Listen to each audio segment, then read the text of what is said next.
akan memasuki acara utama di mana nanti akan dimoderatori oleh Dr.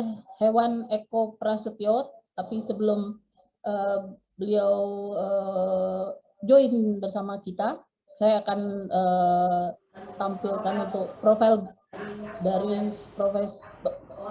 oleh Dr. Eko Prasetyo, Dr. Hewan Eko Prasetyo.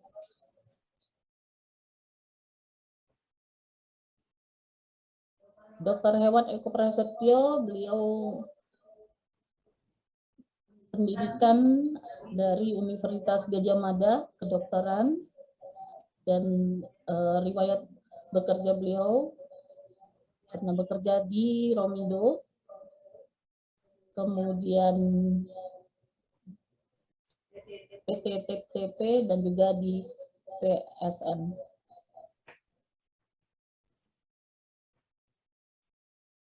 Silakan Dr. Eko Prasetyo, kami persilakan untuk waktunya. Assalamualaikum warahmatullahi wabarakatuh. Salam sejahtera bagi kita semua. Om Swastiastu, Namo Buddhaya, salam kebajikan, salam veteriner, jayalah Dokter Hewan Indonesia. Alhamdulillah pada kesempatan siang hari ini kita bisa ada dalam suatu forum yang amat sangat penting untuk mengupdate informasi terbaru terkait dengan perkembangan koksidiosis.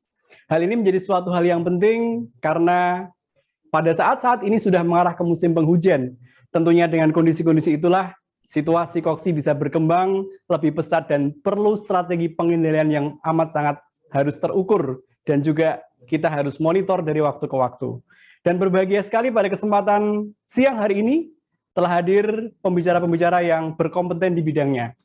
Izinkan saya Dr. Eko untuk memandu sesi awal presentasi, sesi tanya jawab, dan sampai akhir acara webinar ini selesai.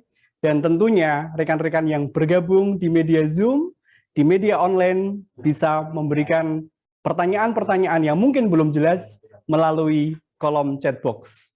Alangkah berbahagia sekali juga pada kesempatan siang hari ini kita akan sama-sama mendengarkan paparan yang amat sangat penting untuk kita update lagi informasi tersebut dari pembicara-pembicara yang sudah berkompeten. Baiklah, sebelum acara di sesi pada kesempatan hari ini, kita akan mencoba lebih rinci dan detail pengantar dan juga pembicara pertama yang nanti akan menyampaikan secara umum bagaimana pentingnya dokter hewan dan semua halayak perunggasan terutama untuk menyimak bagaimana mitigasi resiko terhadap penyakit dari koksi itu sendiri. Nanti akan ada dua pembicara yang akan menemani kita. Pembicara utama nanti adalah Profesor Charles Tanggatabu. Tentunya kita sudah tidak asing lagi dengan beliau. Kemudian pembicara yang kedua, kita mendapatkan pembicara yang amat sangat profesional di bidangnya. Dan dari Kyulu Pharmaceutical ada Mr. Go Ching, PhD. Nanti akan berbagi lebih rinci dan lebih detail lagi terkait bagaimana upaya kita, strategi pencegahan koksidiosis, dan juga efektivitas antikoksidia. Baiklah, yang pertama kita akan mendengarkan sambutan pemaparan awal dari Ketua Umum PBPDHI, Dr. Hewan Muhammad Munawwaroh MM. Untuk hal itu, sama-sama kita akan dengarkan dengan lebih rinci dan kita akan mendengarkan apa yang akan beliau sampaikan.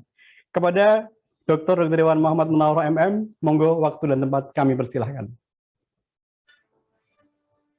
Bestari Award 2021. Best Award Recognition Innovation.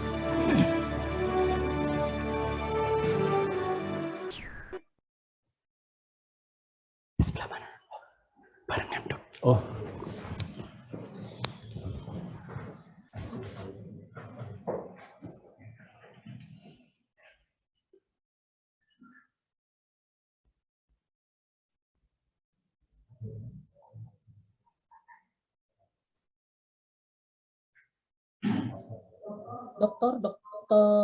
Dr. M. Munawwaroh MM, pendidikan, program studi sarjana kedokteran hewan, Fakultas Kedokteran Hewan Universitas Gadjah Mada pada tahun 1984, kemudian tahun 1990, program studi pendidikan dokter hewan, Fakultas Kedokteran Hewan Universitas Gadjah Mada Jogja. Di tahun 2007, Melanjutkan studinya untuk program studi Magister Manajemen Keuangan Universitas Satya Maga Jakarta coaching PhD dari tahun Q. 2017. Melanjutkan studinya kembali untuk program studi doktor Sains Veterinary Fakultas Kedokteran Hewan Universitas Airlangga Surabaya. Untuk waktu dan kesempatan kami persilakan.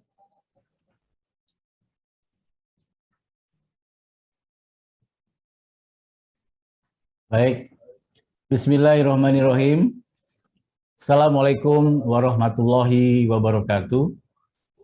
Salam sejahtera buat kita semua. Pertama, mari kita bersama-sama memanjatkan puji syukur kehadirat Allah Tuhan Yang Maha Esa. Pada hari ini kita masih menerima limpahan nikmat yang luar biasa, yaitu nikmat kesehatan. Pada kesempatan ini kita akan bersama-sama menyimak paparan tentang koksidiosis dan strategi pengendaliannya yang insya Allah akan disampaikan oleh pakar kita yang sudah tidak asing lagi, yaitu Profesor Dr. Charles Rangatabu yang merupakan ahli patologis dari Fakultas Kedokteran Hewan Universitas Gadjah Mada. Pada kesempatan ini PBBDHI bekerja sama dengan PT Qilu Pharmaceutical yang alhamdulillah hari ini dapat dilaksanakan seminar secara profesional, menampilkannya benar-benar seperti halnya yang dilakukan oleh pihak-pihak lain, yaitu penampilan yang sangat profesional dalam melaksanakan kegiatan webinar ini. Alhamdulillah webinar ini kita laksanakan di gedung kita yang kita miliki, yaitu Gedung Geraha Dokter Hewan Indonesia, yang disulap menjadi sebuah studio, yang alhamdulillah bisa menampilkan tampilan yang sangat luar biasa. Pada kesempatan ini juga saya mengucapkan terima kasih kepada dokter dari Qilu, apa namanya? Dr. Gausing, ya. Dan di samping saya terima kasih kepada Dr. Eko Prasetyo yang selalu mendampingi kita menjadi seorang moderator yang profesional. Dan saya harapkan para kolega bisa menyimak sampai dari awal sampai akhir. Dan alhamdulillah hari ini yang mendaftar seminar ini hampir kurang lebih 1.000 orang. Moga-moga bisa bergabung semuanya. Dan kami sudah sepakat dengan Qilu Pharmaceutical akan mengangkat kasus-kasus khususnya di dalam perunggasan yang merupakan bagian juga dari PDHI. Oleh karena itu, sekali lagi saya ucapkan terima kasih kepada Qilu Pharmaceutical yang hari ini juga akan kita kaitkan bahwa PDHI bersama Qilu Pharmaceutical akan menganugerahkan kepada para praktisi yang mempunyai kontribusi yang nyata bagi perkembangan perunggasan di Indonesia. Dan insya Allah nanti setiap kali kita webinar, kita akan menampilkan sosok-sosok yang telah memberikan kontribusi nyata terhadap perunggasan di Indonesia. Demikian sambutan dari saya, dan selamat mengikuti seminar ini. Semoga memberikan manfaat yang luar biasa kepada para dokter-dokter hewan yang hebat-hebat di Indonesia. Terima kasih. Wabillahi taufiq wal hidayah. Wassalamualaikum warahmatullahi wabarakatuh. Viva Veteriner. Waalaikumsalam warahmatullahi wabarakatuh. Viva Veteriner. Terima kasih Dok Mun sudah memberikan sambutan, dan bagaimanapun juga kita sebagai dokter hewan Indonesia harus selalu mengupdate ilmu-ilmu terbaru, apalagi terkait dengan perkembangan industri yang berhubungan dengan kesehatan pencernaan di perunggasan. Dan seperti yang tadi sudah disampaikan di awal, bahwa pada kesempatan webinar kali ini kita hadirkan pembicara yang berkompeten di dalamnya, dan nanti kita akan berdiskusi panjang terkait dengan apa yang harus kita lakukan, upaya-upaya yang harus dilakukan, strategi yang harus dilakukan terhadap pencegahan koksidiosis, dan upaya untuk bagaimana mengevaluasi efektivitas penggunaannya. Tanpa berpanjang lebar, kita sambut pembicara yang pertama adalah Profesor Dr. Hewan Charles Rangatabu, MSc, PhD. Selamat siang Prof. Charles, mudah-mudahan sudah bergabung dengan kita. Mudah-mudahan selalu sehat juga dan selalu menemani kita. Industri perunggasan di mana setiap ada permasalahan yang berhubungan dengan hal-hal yang terkait dengan kesehatan ayam, tentunya salah satu rujukan yang benar-benar kita jadikan sebagai salah satu rujukan untuk meminimalisir dampak berikutnya ketika ada masalah, Salah satunya adalah profesor kita yang hadir pada kesempatan webinar siang hari ini. Jadi Profesor Dr. Hewan Charles Ranggatabu ini sama-sama kita ketahui, beliau sampai hari ini masih menjadi konsultan perunggasan nasional, dan ini menjadi salah satu hal yang amat sangat membahagiakan sekali pada kesempatan siang hari ini. Kami PB PDHI berhasil waktu yang bisa kita tentukan, sama-sama kita temukan waktu yang pas untuk kita bisa memperdalam perkembangan terbaru terkait dengan koksi. Baik, mudah-mudahan kita banyak berharap teman-teman yang ada di media online selalu fokus terhadap apa yang akan disampaikan oleh beliau, dan tentunya dengan konsentrasi penuh ketika ada pertanyaan-pertanyaan yang nanti muncul, jangan lupa selalu catat pada kolom chat box, sehingga kita akan bisa jadikan sebagai salah satu sarana untuk menanyakan hal-hal yang terkait dengan dunia perunggasan. Tanpa berpanjang lebar, kami serahkan waktu sepenuhnya kepada Profesor Charles Ranggatabu. Terima kasih kolega Dr. Eko. Kolega Dr. Hewan yang saya hormati, yang saya cintai, manajer dari Kilu. Saudara-saudara, saya pernah ke Kilu tahun 2004. Waktu ada AI, saya mengunjungi pabriknya, dan baik pabrik vaksin AI maupun di pabrik antibiotik. Jadi pada saat itu Kilu itu merupakan produsen antibiotik terbesar di China. Jadi Kilu ini memang pabrik yang luar biasa. Jadi hari ini kehormatan bagi saya untuk memberikan atau memimpin diskusi mengenai koksidiosis. Saudara-saudara sekalian, saya kira kita review sedikit mengenai koksidiosis. Koksidiosis adalah penyakit asal protozoa yang mudah menular. Itu menyerang unggas dan berbagai jenis burung. Nah, penyakit ini menimbulkan kerusakan pada usus. Kecuali ada satu jenis koksidiosis, yaitu yang bertempat di ginjal, itu khususnya pada angsa. Ya. Di lapangan, infeksi dapat bersifat ringan atau berat. Jadi bisa ada koksidiosis yang secara klinis ataupun yang subklinis. Penyakit ini tersifat oleh adanya diare dan enteritis, peradangan pada usus. Nah, ada istilah lain yaitu koksidiasis. Ini jangan sampai keliru. Infeksi dengan Emeria yang tidak diikuti oleh gejala klinik dan tidak menimbulkan kerugian ekonomik.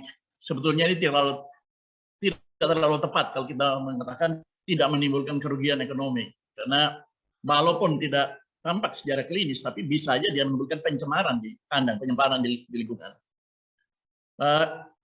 Dampak koksidiosis pada ayam yaitu adanya kerusakan pada saluran pencernaan. Kita tahu saluran pencernaan ini di mana terjadi proses digesti dan absorpsi nutrien.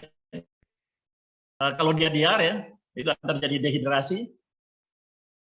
Pada Emeria yang ganas, misalnya saja Emeria Necatrix dan Tenella, akan kehilangan banyak darah.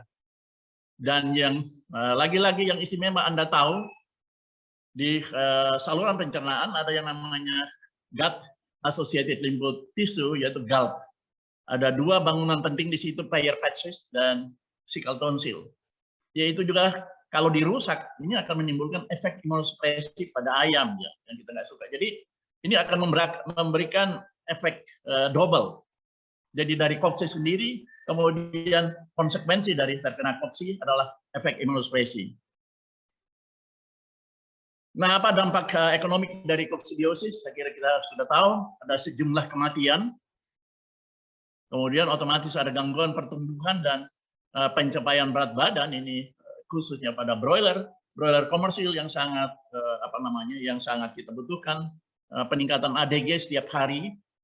Kemudian otomatis ada peningkatan FCR, dan secara keseluruhan ada tambahan biaya pengobatan, biaya sanitasi disinfeksi, kemudian biaya pencegahan kalau kita lakukan vaksinasi khususnya pada breeder, serta secara keseluruhan akan meningkatkan biaya produksi. Jadi ini penyakit ini sungguh merugikan. Nah, bagaimana faktor-faktor pendukung? Apa saja yang mendukung kejadian dari koksidiosis? Saudara-saudara, kejadian koksidiosis ini sangat erat dengan berbagai aspek manajemen yang tidak optimal. Kita lihat, kita mulai dengan khususnya biosecurity tidak optimal. Nah, saudara-saudara, kita tahu semua bahwa biosecurity adalah pertahanan lini depan pada manajemen kesehatan ayam. Ibaratnya satpam. Kalau dia jebol, otomatis akan timbul macam-macam penyakit. Antara lain yang paling mencolok di sini adalah liter yang lembab, yang akan mendukung sorulasi dari ookista. Jadi kalau kita menggunakan sekam ataupun serutan kayu, ini juga kalau dia lembab, ookista akan tumbuh.